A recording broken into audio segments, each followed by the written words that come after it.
Hoje eu vou falar um pouco com vocês sobre a alergia a corantes, tá? Nós temos diversos tipos de corantes aí no mercado, corante vermelho, amarelo, verde, azul, enfim. Existem os corantes também nos medicamentos, mas a gente não vai entrar nesse assunto aqui, né? Porque o nosso foco é a alimentação. Então, eu vou falar um pouco dos corantes alimentares.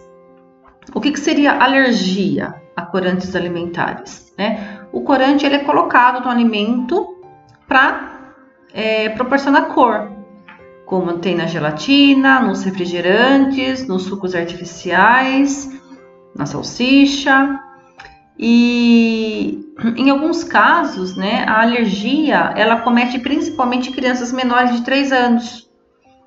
E a alergia é um processo grave, porque envolve principalmente consequências e sequelas respiratórias nessa criança. Alergia a corantes alimentares é a reação do nosso sistema imunológico logo após a ingestão de um alimento com a presença do corante, tá? Mas o que pode acontecer? Como que eu sei que uma criança ela é alérgica a um corante? É através da ingestão dele, tá? Então, eu sempre converso com as mães em consultas que quando elas começam a introdução alimentar, até mesmo o Danone, o iogurte, sabe o típico Danoninho? Né? Que às vezes o próprio pediatra orienta muitos pais, né, a começar a oferecer, e é uma orientação errada, né? Por quê? Por que é uma orientação errada oferecer Danoninho para a criança aos 6 meses? Porque a criança, ela não está totalmente formada a parte do sistema imunológico dela, que é a parte da defesa do organismo dela. Então, ela fica muito mais suscetível a infecções virais e bacterianas, e alergias também. Então, quando você oferece para uma criança um alimento que tem corante, né, e o sistema imunológico não está totalmente formado, nós estamos aí antecipando um quadro alérgico de corantes, tá? Então, é errado que uma criança de 6 meses ingira Danone, iogurte, não é orientado, tá? Pela presença do corante, tá? E quais são os primeiros sinais de uma criança que tem uma alergia a corante? Geralmente, nós temos reações de dermatite, ou seja, coceiras na pele, com erupções, vermelhidões, tá? E também sintomas respiratórios. Muitas crianças, né, apresentam dificuldade para respirar. É uma consequência muito grave, porque a criança ela pode ir a óbito devido ao fechamento aí que nós chamamos de glote, tá? Por onde passa o ar que vai para os nossos pulmões. Mas tem uma quantidade? Não. Às vezes, a criança ela pode experimentar um determinado tipo de alimento, mas apenas uma quantidade pequena é suficiente já para desencadear uma reação inflamatória e o organismo já responder dessa forma, tá? Então, na semana passada, nós tratamos sobre alergia à proteína do leite de vaca, que é o mesmo caso.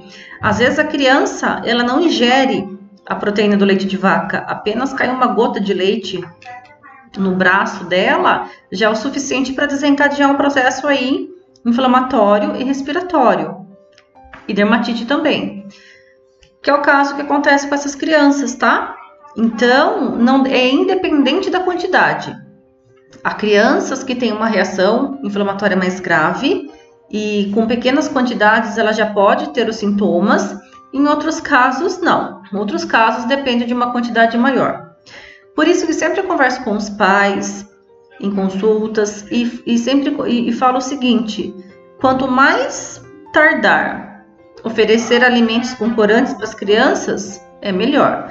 O certo seria não oferecer, né, alimentos com corantes, mas chega uma época da vida que infelizmente a criança passa a experimentar outros alimentos, né? E onde que nós encontramos a gelatina, o refrigerante, os sucos artificiais, as balas, o chocolate. Então, todos esses alimentos acabam tendo corantes, o molho de tomate artificial. Então, na escola, nós temos todo um cuidado também.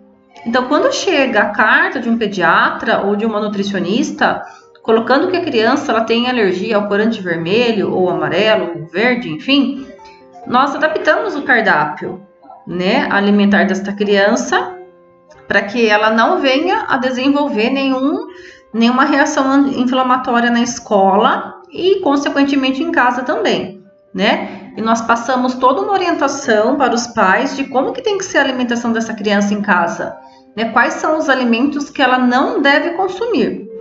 E o importante é que pelo menos uma vez por ano essa criança repita todos os exames para que a gente possa avaliar o grau desta alergia aos corantes.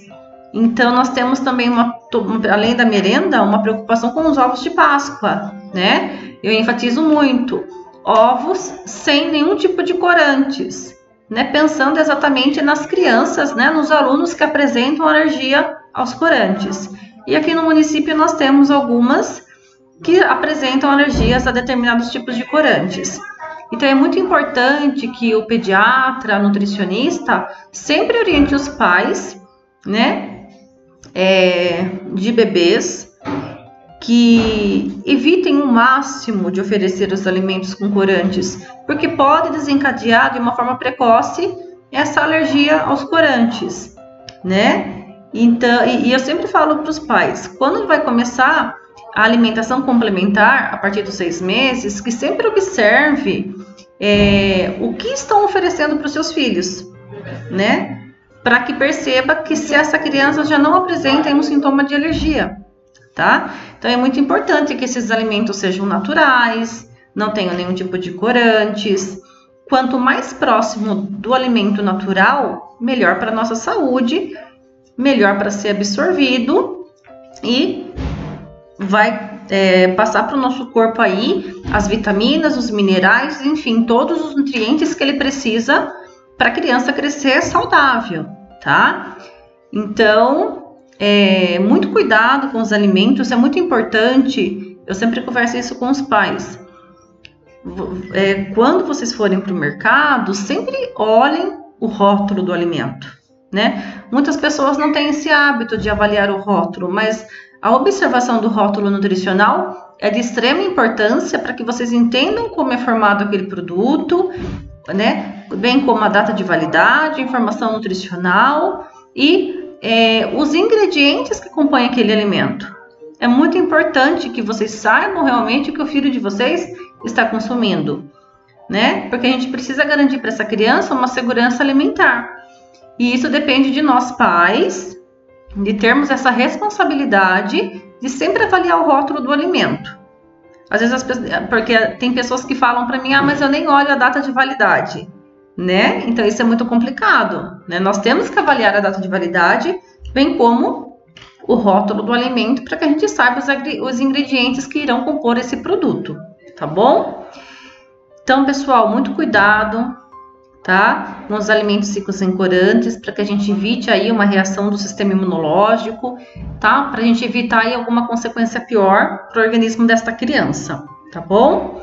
Muito obrigada pela atenção de vocês, espero que vocês tenham gostado mais desse vídeo, e na próxima semana eu vou abordar outro vídeo interessante também, e nos vemos então na próxima semana. Tenham uma boa semana, fiquem com Deus e até o próximo vídeo.